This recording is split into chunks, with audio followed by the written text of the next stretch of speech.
Hey everyone, I'm Mind, and I just got my first ever copy of the LEGO Ninjago Legacy Magazine. So if you guys have been following the channel for a while, you'll know I cover the Ninjago magazines pretty frequently. I've been doing it for about 2 years at this point. But some of you may not know there is actually a second Ninjago magazine, the Ninjago Legacy Magazine. This has been going on for a while, but I've never actually gotten a copy of it. And the main reason why is because it's more expensive than the normal one, because it comes with 2 figures instead of 1. And also the figures just weren't as interesting because Legacy figures come in so many sets typically. So like I didn't really need to pay $10 for duplicates of figures I had so many of already. But this month there was a Ronin minifigure in the magazine, and this Ronin minifigure only comes in 1 set, and that is the Ninjago City Gardens, which is $300. I do have that set, but I wanted a second of Ronin, so I'm like, okay, if I can get Ronin in a magazine for only $10, why wouldn't I? So here it is, my first actual Ninjago Legacy magazine. I'm very curious to see what's inside here. They actually have a comic just like the normal one, as well as posters. I wonder like what this is going to be like, how different it's going to be from the normal one. Let me know in the comments, guys, if you'd like to see me cover more Ninjago Legacy magazines too. I've considered getting a subscription in the past, but I don't know, the figures aren't super exciting in general. But if you guys really want to see them and this video does well, maybe I'll continue to get them. So I guess like the video if you'd like to see more Ninjago Legacy magazines,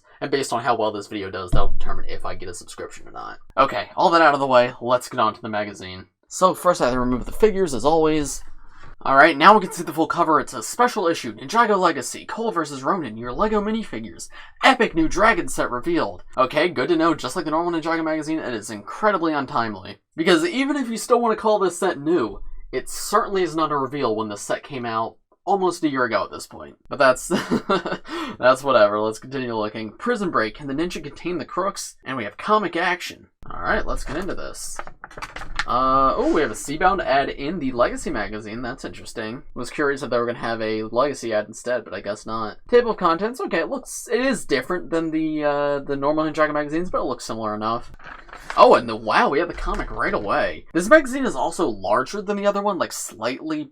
The pages are just a little bit bigger. But anyway, let's take a look at the comic. So as I do with the comics, the normal Ninjago magazine, I'm not going to read the entire thing to you guys. However, if you want to pause the video and read it for yourself, feel free. But if I notice anything especially interesting, I'll point it out to you. Okay, so this is interesting. So it uses all the Legacy minifigures, but it looks like it takes place during possession. Specifically during the episode where Ronan steals the Sword of Sanctuary. Because, like, I know exactly what scene this is taking place after. And look, like, Cole's a ghost and everything. Interesting. It's a shame they don't use Legacy 3 Zane right here, because that suit's actually based on this era. Okay, so Ronan is in Cryptarian prison with the Sword of Sanctuary, and they're going to break him out to steal the sword from him. Also, did they forget to draw the panel here? Because that looks weird and out of place. It might be a stylistic choice, but I don't know, it just seems strange. Okay, and they're breaking in, and then we have to break in the comic right here. Interesting. Also, I noticed that Zane does not have his titanium face here. I don't know if it's just the lighting or if it's on purpose, but it looks like he does have his titanium hair. He just has his yellow face. That's new. I don't think I've seen that one before. Alright, then we have so many shurikens. So this is, I guess, the break of the comic, like the normal magazine has. And this is a just figure out which shuriken hits which of the villains. Okay, that's fun, I guess. Oh, and then the comic's back already? There was just a one-page game? Oh, is the game incorporated with the comic? Is that the idea? Is that the idea that like Zane's attacking the villains in Cryptarium? Maybe? I don't know. No, I don't think so. Okay, this isn't canon. He's not in prison. He got banished to the Cursed Realm. Not accurate, comic. Come on. Oh, wow, that is certainly not accurate. We have, Flintlock in prison, which, number 1, no he's not, and number 2, Skybound hasn't happened yet. This takes place during possession. However, all that can be excused because Chokun's in the comic. But actually, I take it back, because they gave Chokun long legs, which is, very cursed, actually. That's disturbing. Why did they give him long legs? Yeah, time for revenge. Revenge for what? This hasn't happened yet. Oh, and it's a Legacy Skulkin, too, but without any printing right there. That's disturbing. Yo, guys, it's Ronan's iconic quote when he says, hee hee. Remember when he said that in the show? He went, hee hee. Oh, there's Chokun's iconic quote. No! It's movie Zane face, guys. Look at that. Alright, and then Ronan gets away, and he goes back to where we see him in possession. Okay, so the comic, overall, my thoughts, very silly. Obviously not canon. Very inaccurate, but fun, I guess. It kind of feels like something I would do playing with my Lego as a kid, where, like, it doesn't really make sense, but sure. Which I guess is kind of the point of this comic, because it's the Legacy comic, so it's not supposed to be entirely accurate anyway. But yeah, that's entirely just for fun. There's no lore to be learned from that. Anyway, now we're at the posters, which is interesting. I'm just caught off guard, because this is, like, the layout's so different from every other issue of the normal Ninjago magazine. So the first poster says Golden Power, and it's got a picture of all of the 10th anniversary Golden Ninja. That one's pretty good. I think that's pretty cool. Yeah, it's got all their original symbols too, including Nia's, which, like, I haven't seen that in forever. Yeah, that's kind of, I like that. I like this one. And then the other poster is just dual Ronin versus Cole, and it's the two minifigures that come with this magazine.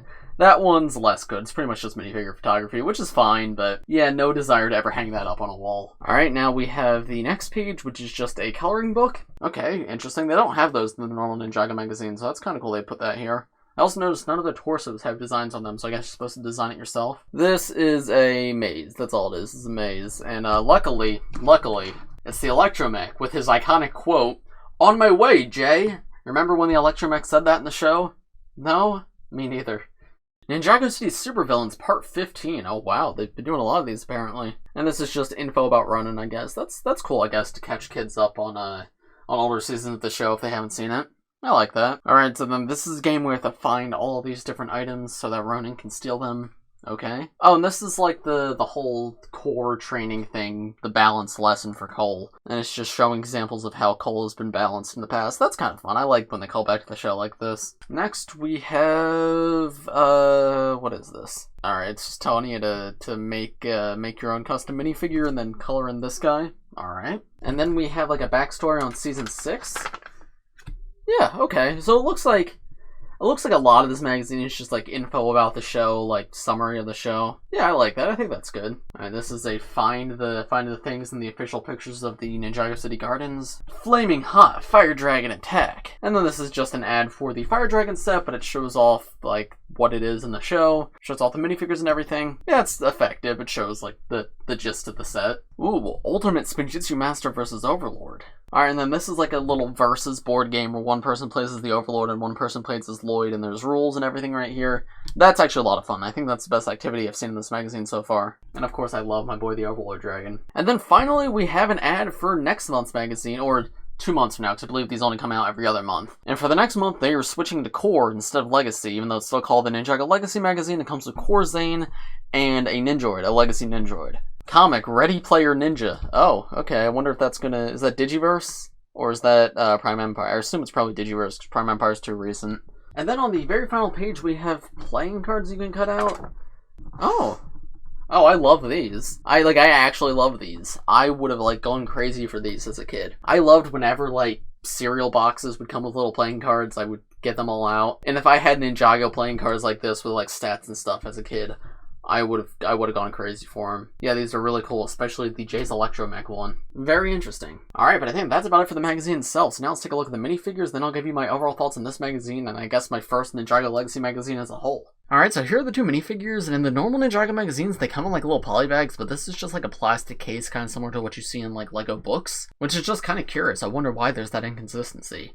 Regardless though, let's get this thing open. Alright, and here are the two minifigures all built up. We have Legacy 1 Cole and Legacy Ronin. Legacy 1 Cole is a very, very common minifigure. I think he is the rarest out of Legacy Kai, Cole, Jay, and Zane. However, all four of them have come in so many sets at this point, so he really is nothing special to get. I guess the cheap sets that he came in are not really on shelves anymore, so if you don't have this figure for some reason, this is a good way to get him. However, he does come in other more expensive sets currently on shelves, and I think in terms of the figure itself, it's alright. I do like Legacy Cole. I think it's one of the better Legacy 1 suits. I especially like the brown in his hood, that's a nice touch, and the orange in his belt is really cool. But yeah, in general, I'm kind of lukewarm on him. This hammer build, though, that it comes with is pretty cool. I like the use of those tooth pieces. It adds some nice dimension to it. I like when the magazines come with, like, really unique weapon builds, and I think this counts. But then Ronan, he for sure is the highlight of this magazine. He only comes in the Ninjago City Gardens, and wow, yeah, this is the only Ronan minifigure we've gotten since 2016 was the last one we got. So I'm sure there's plenty of people out there who do not have a Ronan if they don't have $300 or didn't collect back in 2016. So if you're in a country where this magazine's available, this is a great way to get a Ronan minifigure. But the figure itself is also pretty incredible. I love how detailed it is. It's very similar to his 2015 design, just like with added detail. Kind of wish he came with his hat too, but just the hair is fine. And that's an issue with the Ninjago City Gardens as well, that doesn't come with his hat either. But yeah, I love the color combination of like the sand green with the orange and the dark red. It all comes together really nicely and makes for a fantastic looking minifigure and just a great character to get. His accessory is just 2 katanas, nothing that interesting, but with how great this figure is, the accessory doesn't really bother me. Turning these two around, you can see their back torso prints, as well as Cole's alternate face. Cole's back torso print just has his symbol with his dragon swirling around it, and then Ronan has more of that green and orange armor. And back again from the front, there's both of their face prints with their masks removed. Not necessarily the most accurate to the show, but I think it is pretty close, and it represents Ronan's personality well, even if like the exact details of the face are not 100% accurate, and I think it works well for a Legacy Ronin. So, what are my overall thoughts on my first ever Ninjago Legacy magazine?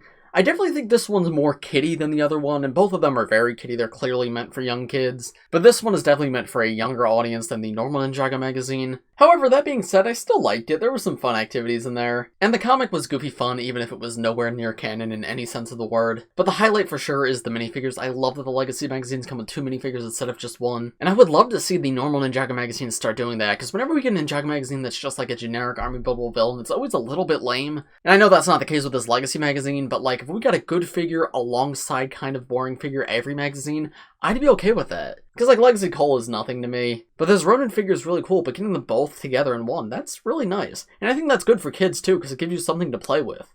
It's not just like one figure by itself. So in terms of the toy that comes with this magazine, I think this might be better just in general than the normal Ninjago magazines. But in terms of the magazine itself, I think I much prefer the normal Ninjago magazines. But they're both still pretty solid. And yeah, I'd be open to getting more of the Ninjago Legacy magazine. Based on the figures that we see are in the next issue, I don't feel like I need to get it. But let me know in the comments if you guys want to see it, like the video if you want to see it. And if you guys seem to want more Ninjago Legacy magazines on the channel and this video performs well, maybe I'll get the next one. But as for this video, I think that's about going to do it. Let me know what you guys think of this magazine in the comments below. And make sure to subscribe to the channel if you're new. I do LEGO and Ninjago videos like this almost every day, so if you subscribe, you'll be the first to see them. Thanks for watching everybody, and I will see you all in the next one. Bye!